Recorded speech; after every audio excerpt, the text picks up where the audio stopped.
Hello everyone, I hope कि सब अच्छे हैं, बढ़िया हैं और अच्छी तरीके से आपने पिछले दोनों वीडियो जो भी थे हमारे आराम से देखे हैं। और आज हम बात करने वाले हैं, हमारा थर्ड जो ऑपरेटर होता है कि हमें दो चीज़ों के बीच में कंपैरिजन करना है। तो किन के बीच में कंपैरिजन करते हैं पहले तो हम ये समझेंगे, फिर किन ऑपरेटर्स का यूज़ करते हैं और किस तरीके से उनका यूज़ करते हैं। आज की वीडियो में हम लोग जानने वाले हैं ये सारी चीज़ें। तो चलिए शुरू करते हैं अपनी आज की वीडियो। तो सबसे पहले हम आपको बताते हैं कि कहाँ कहाँ पे आप ये कंपैरिजन करने के लिए ऑपरेटर्स का ज़रूरत समझते हैं, किस जगह पे आपको जरूरत पड़ेगी। तो लेट्स सपोज आपको दो वेरिएबल्स है आपके पास।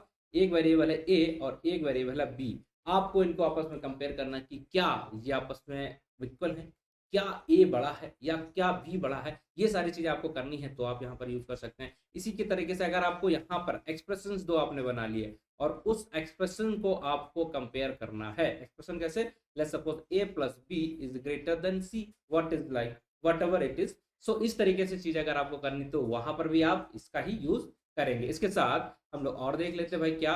और थर्ड जो होता है, अगर आपको कभी भी कुछ भी कोड लिखना, वहां पर आपको कंडीशंस लिखनी है तो उसके लिए भी आप इनका जो हमारे कंपैरिजन ऑपरेटर होते हैं इनका यूज करेंगे। लाइक कि क्या ए इज ग्रेटर देन सी, अगर ऐसा है तो हमें ये कंडीशन करनी है, अगर ऐसा नहीं है तो हमें ये कंडीशन करनी है। तो इन तीनों ही जगह पे हम लोग यूज किसका करते हैं? कंपैरिजन ऑपरेटर्स का। तो कौन कौन से होते हैं वो कंपैरिजन ऑपरेटर, तो जल्दी से उनके बारे में हम लोग समझ लेते हैं। तो सबसे पहले हम यहाँ पर आएंगे और ब्लैक पेन लेते हैं। Let's suppose we are write black, ठीक है, ब्लैक लेते हैं। तो यहाँ पर कंपैरिजन के क्या होते हैं तो आपको पता होगा क्या। एक तो ग्रेटर देन हो गया, एक लेस देन हो गया, ये तो सबको पता। इक्वेट कराना ये हमारा क्या कंपैरिजन में आता है, तो यही हमारा ट्रिक है। तो ये क्वेश्चन भी बनता है कि ये और इनमें क्या अंतर है, तो आपको बताना है। ये हमारा होता है कंपैरिजन, जबकि ये वाला होता है हमारा असाइनमेंट ऑपरेटर, ठीक है। ये हमारा होता है इक्वल टू को चेक करने के लिए, जबकि ये वाला होता है वैल्यूज को साइन करने के लिए। आपको इंटरव्यू में पूछा जा सकता है कि इन दोनों में डिफरेंस बताओ, ठीक है, तो आप वहां पर बता देंगे।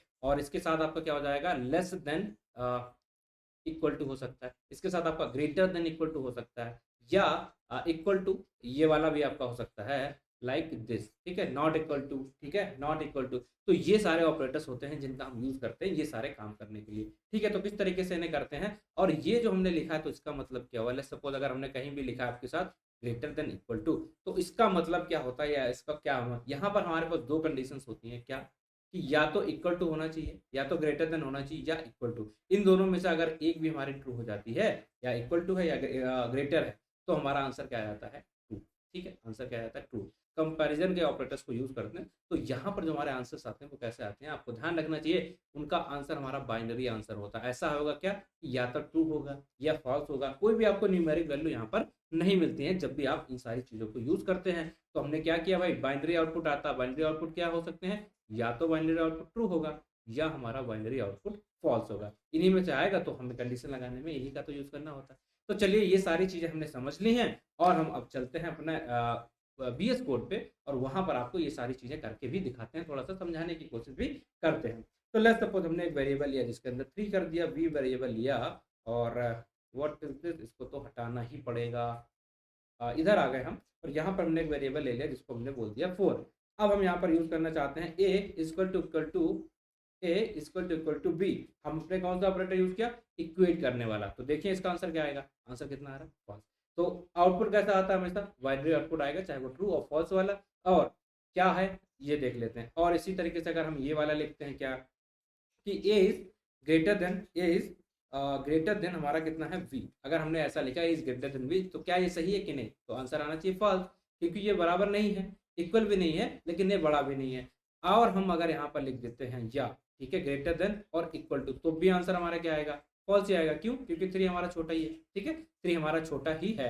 तो बट अगर हम यहाँ पर वैल्यूज को यहाँ पर 4 कर देते हैं, वैल्यूज को अगर हम यहाँ पर 4 कर देते हैं तो यहाँ पर कंडीशन हमारी ट्रू हो, ठीक है, वो तो होना चाहिए। बट यहाँ पर अब आंसर क्या होगा ये आपको बताना है। तो यहाँ पर एटलीस्ट अगर एक कंडीशन दोनों में से एक भी सही हो गई तो हमारा क्या हो जाएगा, ट्रू हो जाएगा। तो क्या ए बी के बराबर है, ग्रेटर तो नहीं है बट बराबर तो है। तो देखिए हमारा आंसर कितना आ गया, ट्रू। तो यही दो चीजें थी कि आंसर इनका बाइनरी में आता है। अगर हमें इक्वल टू ग्रेटर देन लिखा है तो इन दोनों में से अगर एक भी कंडीशन हमारी ट्रू होती है तो आंसर हमारा ट्रू हो जाता है, ये चीज। और बाकी तो आपको आई बिलीव सबको समझ में आ गया होगा। तो मिलते हैं आपसे नेक्स्ट वीडियो में। Thank you for watching the video.